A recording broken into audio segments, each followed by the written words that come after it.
Assalamualaikum warahmatullahi wabarakatuh. Di sini saya akan menjelaskan tentang kausalitas dalam hukum pidana. Kausalitas dalam hukum pidana adalah hubungan sebab dan akibat dalam suatu tindak pidana. Kausalitas membantu menjawab bahwa rangkaian perbuatan atau kejadian mana yang menjadi sebab dari tindak pidana yang timbul. Menentukan pertanggungjawaban pidana seseorang sebagai penyebab berdasarkan kesalahan yang teridentifikasi. Delik atau perbuatan pidana yang memerlukan kausalitas. Di sini ada dua, yaitu delik formil dan delik material. Delik material di sini dalam pasal 338 KUHP tentang delik pembunuhan. Lalu di pasal 351 ayat 3 KUHP tentang penganiayaan berakibat kematian. Pasal 351 ayat 2 tentang penganiayaan berakibat luka berat. Lalu dalam pasal 359 KUHP tentang kelalaian berakibat kematian.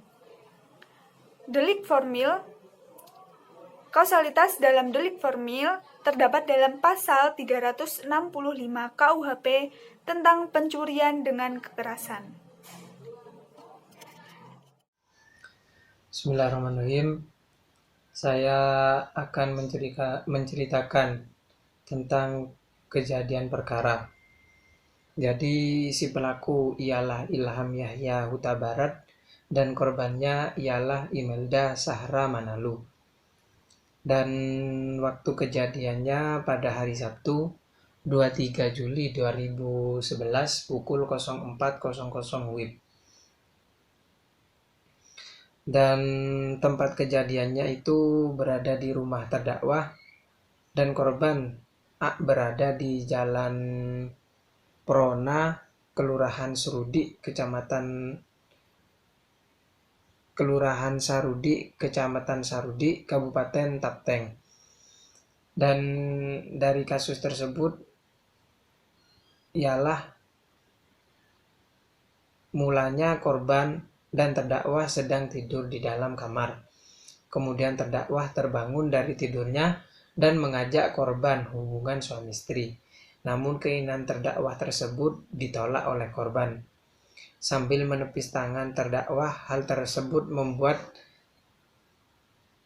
terdakwa tersinggung dan kesal sehingga langsung mencekik leher korban sampai korban tidak berdaya.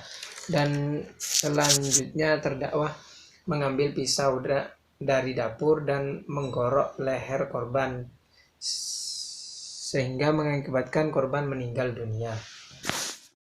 Langsung saja saya menjelaskan tentang kausalitas dari kasus yang dijelaskan oleh saudara saya sebelumnya, yang mana terdapat sebab dan akibat. Sebab dari kasus tersebut yaitu ketika sang suami atau si pelaku ini melakukan hendak mengajak si korban untuk berhubungan intim atau suami istri, si korban tersebut menolaknya atau tidak mau dengan menepis tangan korban atas ajakan itu, sehingga si pelaku merasa tersinggung atas tindakan dari sang korban tersebut, sehingga mengakibatkan atau akibatnya yaitu si pelaku itu tersinggung lalu mencekik leher si korban sampai si korban tersebut tidak berdaya. Lalu setelah si korban tidak berdaya, si pelaku tersebut itu mengambil pisau ke dapur, mengambil pisau lalu menggorok leher dari sang korban sampai sang korban itu meninggal dunia. Dan tindakan dari pelaku ini mengakibatkan pelaku itu terjerat atau terkena pasal 338 KUHP yang berbunyi barang siapa dengan sengaja merampas nyawa orang lain diancam karena pembunuhan dengan pidana penjara paling lama 15 tahun. Sekian. Baik, saya akan melanjutkan tentang penyelidikan kasus yang dilakukan oleh kelompok kami. Terdakwa yang bernama Chris Hatta divonis 5 bulan pidana penjara oleh Majelis Hukum Pengadilan Negeri Jakarta Selatan atas kasus penganiayaan yang dilakukan terhadap Anthony Hilenar. Hakim mengatakan Chris Hatta secara sah dan meyakinkan terbukti bersalah melakukan tindak pidana penganiayaan sebagaimana dakwaan yang telah dijatuhkan kepada terdakwa, yakni pasal 351 ayat 1 KUHP. Menjatuhkan pidana kepada terdakwa dengan pidana penjara selama kurang lebih 5 bulan, kata Hakim Suswanti membacakan putusannya di Pengadilan Negeri Jakarta Selatan. Chris mengamuk karena pacarnya diganggu oleh pelaku, oleh karena itu menyebabkan baku hantam antar pelaku dan korban. Mengakibatkan Anthony luka pada hidungnya. Chris Hatta dikenai pasal 351 ayat 2 KUHP dengan hukuman penjara 2 tahun 8 bulan. Kenapa dikenakan pasal 351 ayat 2 KUHP? Karena penganiayaan menyebabkan luka-luka tanpa membuat yang dianiaya meninggal. Apabila yang dianiaya meninggal, maka akan dikenakan pasal 351 ayat 1 KUHP. Bismillahirrahmanirrahim, saya Farisul Islam Barat. Saya akan melanjutkan pembahasan mengenai studi case tentang asas kausalitas, yakni pasal 359 KUHP mengenai kelalaian berakibat kematian. Nah, kami mengangkat kasus tentang tabrakan, yakni pelaku Arkam Lubis, korban Melinda BR Pasaribu, waktu kejadian Selasa 29 Mei 2012, dan tempat kejadian itu di Kota Sibolga, Jalan Horas Simpang Jalan Ubur-Ubur, Kelurahan Pancadewa, Kecamatan Sibolga. Nah, kasusnya ini Arkam mengendarai mobil dengan kecepatan 40-50 km per jam sambil ngobrol dengan penumpang yang ada di sampingnya dan tidak memerhatikan kendaraan yang ada di depannya, sehingga terjadi tabrakan dengan pengendara motor yang menyebabkan Melinda BR Pasaribu ini, yaitu pengendara motor ini, terhempas ke kaca depan mobil dan terseret sepanjang lebih kurang 6-7 meter dari tempat tabrakan itu, yang menyebabkan korban luka-luka dan akhirnya meninggal dunia di Rumah Sakit Umum FL Tobing Sibolga. Terdakwa pada saat itu mengaku berusaha menginjak pedal rem dan ternyata salah, yang diinjak adalah pedal gas. Nah, pada kasus ini pelaku terkena pasal 359 KUHP tentang kelalaian berakibat kematian. Baik, di sini saya Abril Utabiki Dia Musafwana akan melanjutkan penjelasan dari teman saya, yakni Ferus Islami Mubarok. Nah, dari kejadian yang telah dijelaskan oleh teman saya, bisa kita tangkap aspek kausalitasnya dari kejadian tersebut. Yakni yang pertama penyebab yang pertama, yakni si pengendara, yakni Arkam Lubis itu lalai, di mana si Arkam Lubis ini sebagai pengendara itu mengobrol dengan penumpangnya tanpa menghiraukan pengendara di depannya. Yang pertama. Yang kedua, si Arkam Lubis, yakni pengendara itu salah menginjak rem. Ternyata yang diinjak itu ialah pedal gas. Itu kelalaian yang kedua. Nah, akibatnya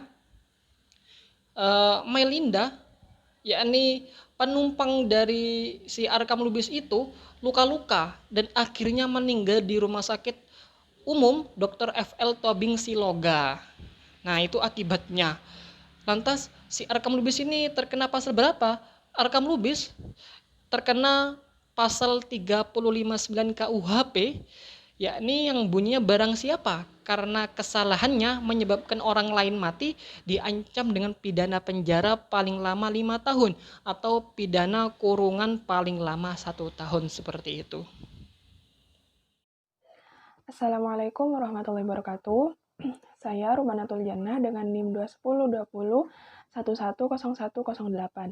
Di sini saya akan menjelaskan tentang kasus yang terkait dengan pasal 365 KUH Pidana. Yang pertama yaitu pelaku. Nah, pada kasus kali ini pelakunya berjumlah 4 orang. Yang pertama yaitu terdakwa dengan nama Rahmadi Pratama alias Madi bin Mulyadi. Kemudian yang kedua, Yudi Rahmanto alias Yudi bin Yasrin Effendi. Dan yang ketiga yaitu Satria Jaya Yuda alias Satria bin Sukri. Dan yang terakhir yaitu Putra. Selanjutnya yaitu korban. Dalam kasus kali ini korbannya berjumlah 2 orang, yaitu atas nama Ridho Oktarian Saputra bin Syamsul Rizal Effendi dan temannya yang bernama Rian Saputra bin Hatim Asom. Waktu kejadian dari kasus kali ini yaitu pada hari Jumat tanggal 21 Oktober tahun 2016 sekitar pukul 23.30 WIB atau sekitar setengah 12 malam. Selanjutnya yaitu tempat kejadian. Kasus kali ini bertempat di Jalan Lintas Jambi Muara Bulian di kilometer 14 yang terletak di Desa Mandalu Barat, Kecamatan Jambi, luar kota, Kabupaten Muara Jambi. Selanjutnya yaitu proses terjadinya kasus. Kasus ini bermula pada hari Jumat, tanggal 21 Oktober tahun 2016 sekitar jam 21.00 WIB atau sekitar jam 9 malam waktu Indonesia Barat, di mana Rahmadi atau Madi sebagai terdakwa di sini bersama temannya yaitu Rudi Rahmanto dan Satria Jaya Yuda dan Putra bersepakat untuk mencari target sepeda motor.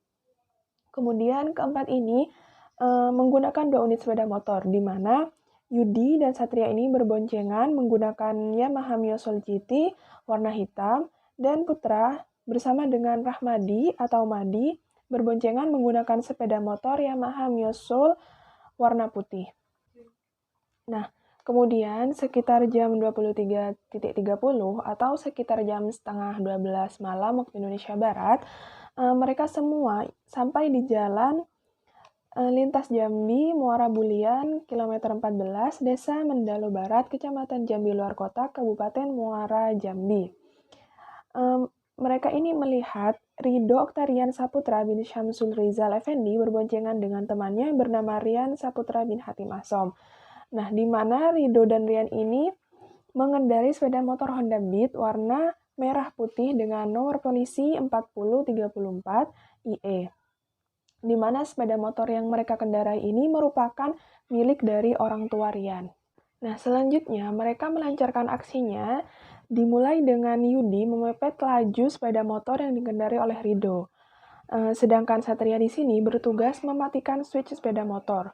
Lalu Rahmadi atau Madi yang sebagai terdakwa di sini menodongkan pisau ke arah leher dari saudara Ridho. Nah, Putra di sini berperan sebagai joki motor dan mengawasi keadaan sekitar. Nah, setelah Ridho dan Rian ini merasa terancam, akhirnya mereka memutuskan untuk meninggalkan sepeda motor Honda Beat mereka. Dan keempat pelaku ini berhasil menguasai sepeda motor milik dari orang tua Rian ini dan akhirnya mereka berjalan beriringan meninggalkan tempat kejadian. Nah, setelah keempat pelaku ini berhasil mengambil dan membawa sepeda motor milik orang tua Rian ini, kemudian pada tanggal 22 Oktober 2016, sekitar jam 19.30 WIB atau sekitar jam setengah 10 malam waktu Indonesia Barat, kemudian pelaku ini menjual sepeda motor kepada Fuad dengan harga 2.500.000. Penjualan ini menggunakan perantara yang dilakukan oleh saudara Arifin Zawar. Dari hasil penjualan sepeda motor ini, kemudian uangnya dibagi rata. Sekian pemaparan materi tentang kasus yang berkaitan dengan pasal 365 KUH Pidana. Selanjutnya akan disampaikan oleh teman saya. Baik, selanjutnya penyebab dari kasus sebelumnya ialah Rahmadi Pratama dengan kawan-kawan mencuri atau memalak sepeda motor milik Rian untuk dijual.